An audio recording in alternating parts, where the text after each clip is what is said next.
Sir आप? अरे तो हम तो आए हैं गंगा घाट, गंगा मैया के दर्शन के लिए और स्नान के लिए। क्या आप घर पे स्नान नहीं कर सकते हैं जो गंगा घाट आए? घर पे तो स्नान कर ही सकते हैं, वो तो विकल्प है ना। गंगा स्नान नदी स्नान नहीं कर सकते तब जो है भूमिगत जल से स्नान करना है।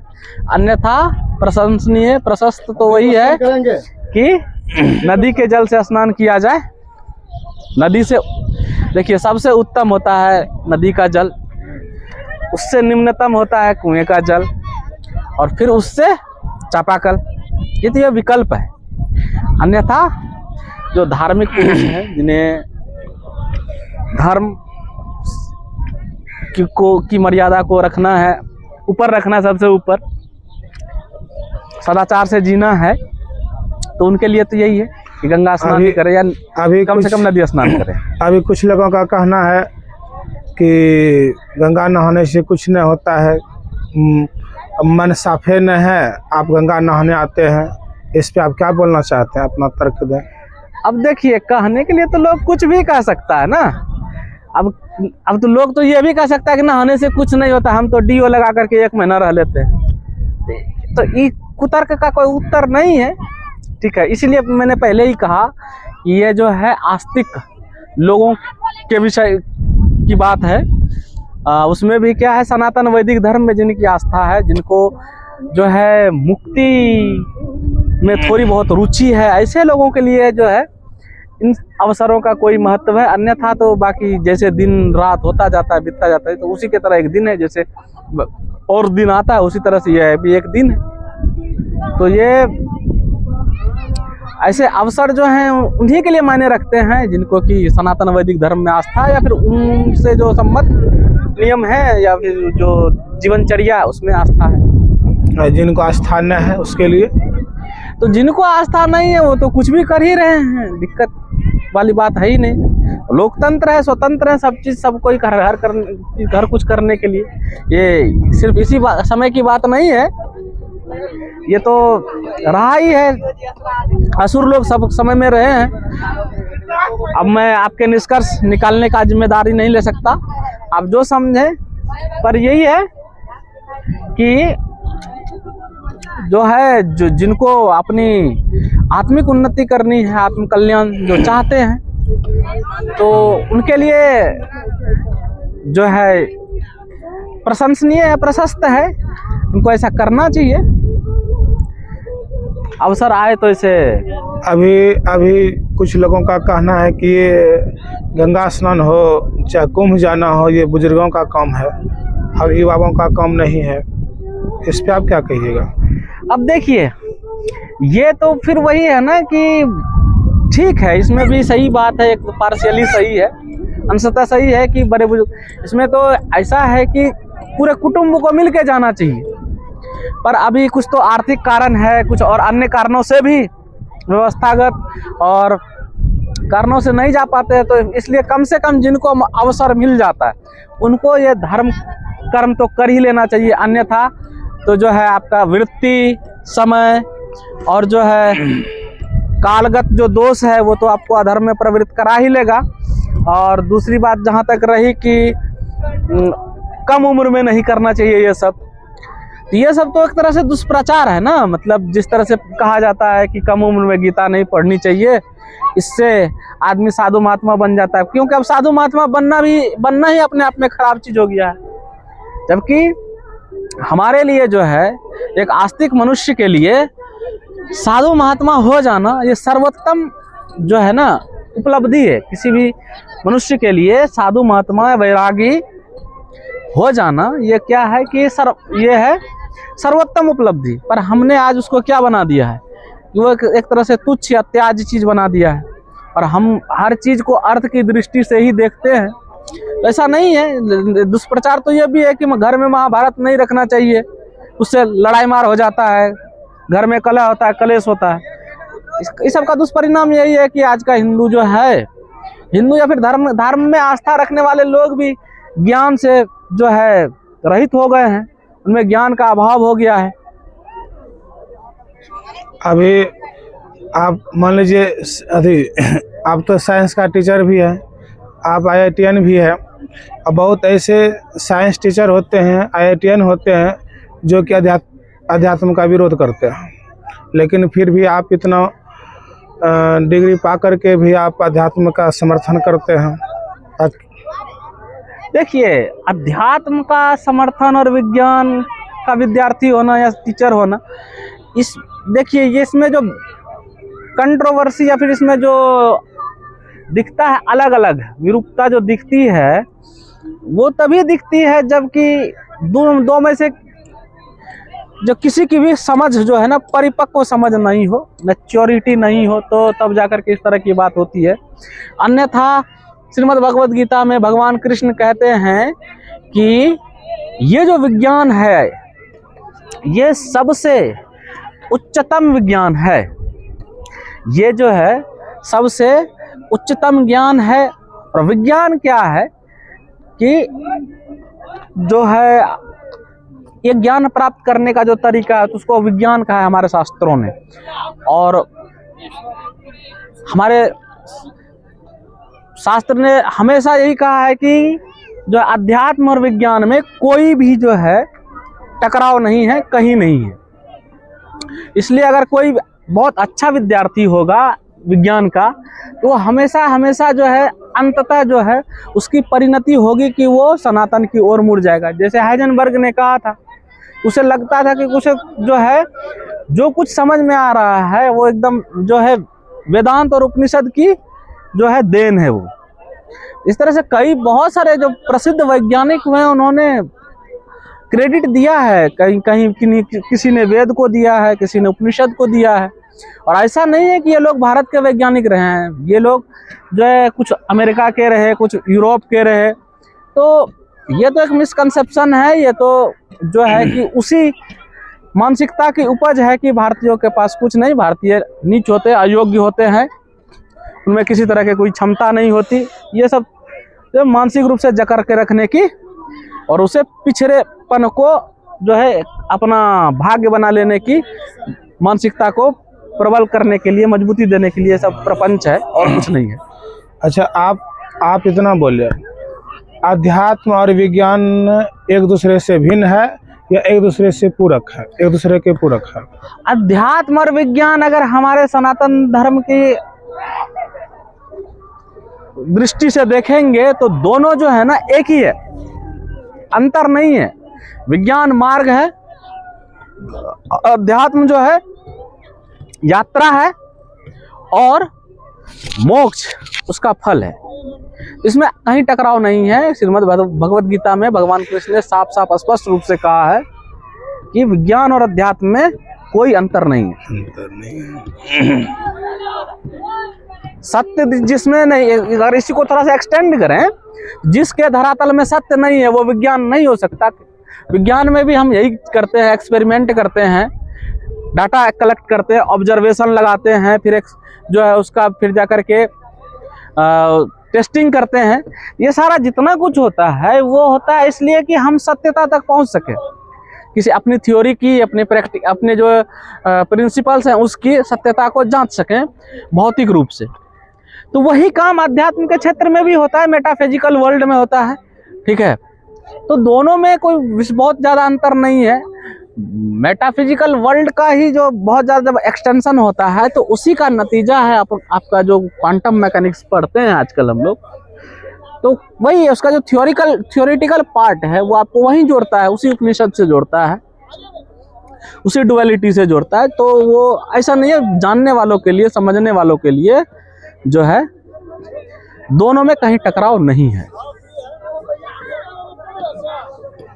ठीक है सर, तब चलिए अब चला जाए, हम लोगों की बातें बहुत लंबी हो गई हैं। हम लोग आए थे गंगा दर्शन करने के लिए, गंगा मैया में जो है स्नान करने आए थे। तो आज मौनी अमावस्या है तो करना ही चाहिए। ऐसे तो प्रशस्त ये है कि प्रयागराज जाना था पर भीड़ बहुत है आज वहाँ, और इसलिए गंगा मैया को आप श्रद्धा हो कहीं पुकारे तो गंगा मैया वही फल प्रदान करती हैं। तो इसलिए हमने इस आस्था के अनुसार हम लोग यहाँ भागलपुर आए हुए हैं और यहीं पे जो है हम अपने मित्र मंडली के साथ हमने स्नान किया है। और जिनको भी जाना संभव नहीं हो पा रहा है तो वो आपके आसपास, जहाँ कहीं भागलपुर के आसपास रहते हैं तो कहीं भी गंगा का हमारे क्षेत्र से होकर गुजरती है तो जो है स्नान कर सकते हैं। इसमें गंगा स्नान का विशेष फल है। तो फल के आकांक्षी लोग जो हैं, जिनमें थोड़ा बहुत भी ज्ञान की जिज्ञासा है, मुक्ति की चाह है, ललक है, तो उनके लिए है। बाकी तो हरी इच्छा हरी शरणम। चलिए फिर मिलेंगे कभी। नहीं सर, एक लास्ट क्वेश्चन। अच्छा, हमारे बहादुर सर को एक लास्ट क्वेश्चन अभी बचा हुआ है पूछने के लिए। हाँ सर, बताएं।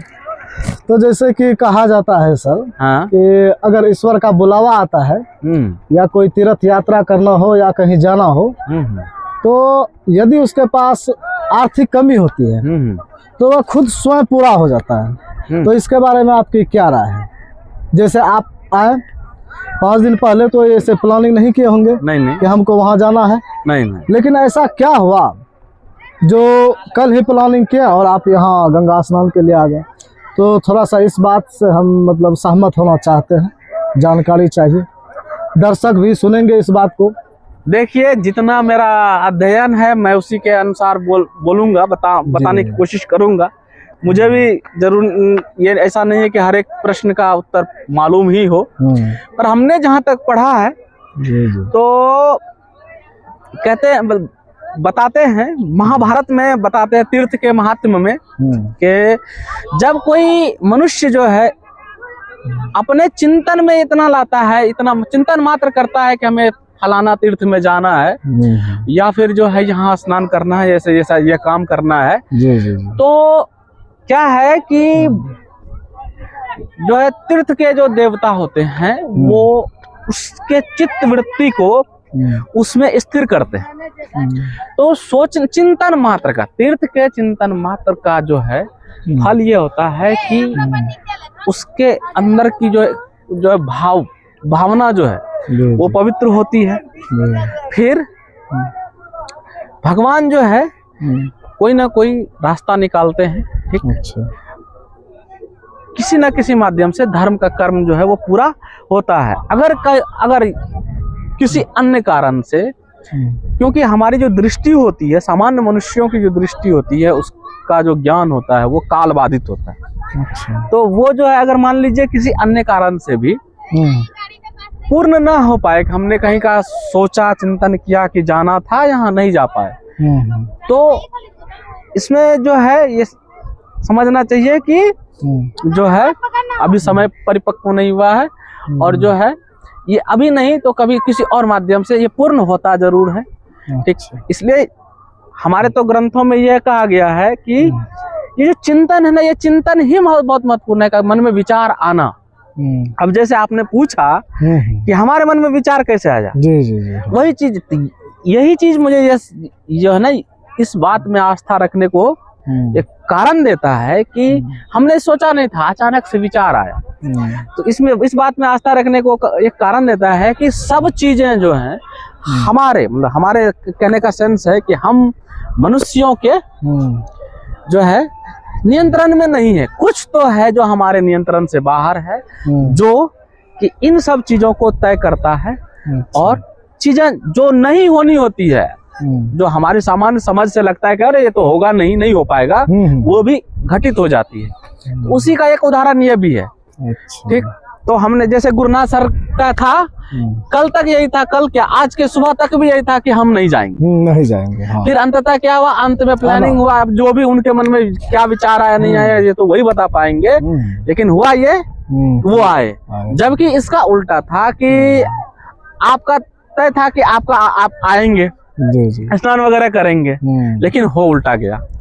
इसमें कुछ तो है जो कि हमारे नियंत्रण से बाहर है, हमारी समझ से बाहर है, हमारी बुद्धि। इसलिए कहते भी है ना कि सब चीजें जो है मतलब उस तक जो परमात्मा है, परम पिता परमात्मा, उस तक मन की गति नहीं है, हाँ सर, इंद्रियों की गति नहीं है। हमारा सही में आने का प्लान नहीं था। हाँ सही बात है। लेकिन एक बार हम एक बात हम सोचे थे, हाँ यदि हमारे पास आज कुछ पैसा आ जाए ठीक ठीक। तो हम निश्चित आ जाएंगे। अच्छा अच्छा, तो लेकिन हमको 1000 रुपया आ गया, चलिए आइए। चलिए, मैं हम वही बात, तो वही चीज है, वही हम पूछा, तो वही चीज है ना कि अब वो आपने शर्त रखी, तो हो सकता है आपसे चाहता आपका जो है मतलब ये अच्छा है, मतलब कि जो शुभ कर्म है, पुण्य कर्म है, तो आपको प्रवृत्त कराना चाहते हैं परमात्मा, इसलिए जो है आपके भीतर। मेरे साथ एक ऐसा घटना और घटा था। हाँ कि सरस्वती पूजा का दिन था। ठीक ठीक, बोलते जाइए। तो हम अपने मन से कबूल लिए। ठीक है, मेरे पास पैसा बहुत कम था। ठीक है। आप फिर सोचे कि हे माँ, मैं आपका पूजा रखी हूँ, अब आप जानिए। तो पूजा आरंभ हो चुका है, ठीक है, फिर भी पैसा नहीं है। अब जैसे 2 बजने वाला है, कुछ बच्चे आते हैं 200, कुछ बच्चे 800, कुछ बच्चे 1000 करके लगभग में 8000 रुपया पूरा कर देता है। हाँ, और तो पूजा मेरा संपन्न हो जाता है। वही चीज है ना। अब देखिए, आपने जो बात कही है, अब हमने आपके जीवन में हुआ है ऐसा और हमने पढ़ा है, तो कुछ चीजें हैं कि जब मिलती है तो क्लियर होती जाता है, स्पष्ट होती चली जाती है। वही कि मनुष्य के भीतर जो है संकल्प करने की शक्ति है। मनुष्य सिर्फ संकल्प करता है, पूरा भगवान करते हैं। कभी कभी आपके और मेरे बीच जो भेंट हुई, उनमें आपको हम कभी बोले थे, सर यदि आप आते हैं, यदि कुछ उपकार वाला काम आप करते हैं, चाहे आपके पीछे हम करते हैं, कुछ न कुछ हमको दिख जाता है। अच्छा अच्छा, चाहे बच्चे बढ़ जाना हो स्कूल में, ठीक, जैसे कुछ दिन पहले 26 जनवरी के दिन, उस दिन भी पैसा का समस्या था। अच्छा अच्छा, लेकिन 25 जनवरी को कुछ बच्चे अपने देना शुरू कर दिया। तो हम ये अपना एक अनुभव है। खैर यहाँ ये आपका अनुभव भी खैर एक तरह का कृतज्ञता भी है, और इस तरह मनुष्य के भीतर सामान्य रूप से ये कृतज्ञता होनी चाहिए। जैसे कि आप बोले कि भगवान कृष्ण बोले हैं कर्म करो, फल की इच्छा न करो, तो हम सिर्फ कर्म करते हैं, अब बाकी बात हो जाता है। ये हमारा अपना अनुभव है। भगवान कृष्ण जो बोले हैं, ठीक, वो बिल्कुल सटीक बात बोले हैं। तो हर व्यक्ति को कर्म का ही इच्छा करना चाहिए, फल की इच्छा न करे, और उनमें एक आत्मनिष्ठा होना चाहिए, उनमें थोड़ा सा संकोच न होना चाहिए। अब आप बोलिए। चलिए, हाँ तो सर धन्यवाद। अब धीरे धीरे आप लोग, हम लोग बढ़ेंगे अब क्या, क्योंकि बहुत दूर से आए हुए हैं, तो वापस घर भी जाना है। घर भी जाना है। चलिए, ट्रैफिक की समस्या होता है रास्ते में। हमारे सर जिन्होंने वीडियो रिकॉर्ड किया, उनको भी बहुत बहुत धन्यवाद। बहुत धन्यवाद। देखते हैं कब तक आ पाता है। चलिए, हर हर गंगे, हर हर महादेव। धन्यवाद। माता भवानी की जय।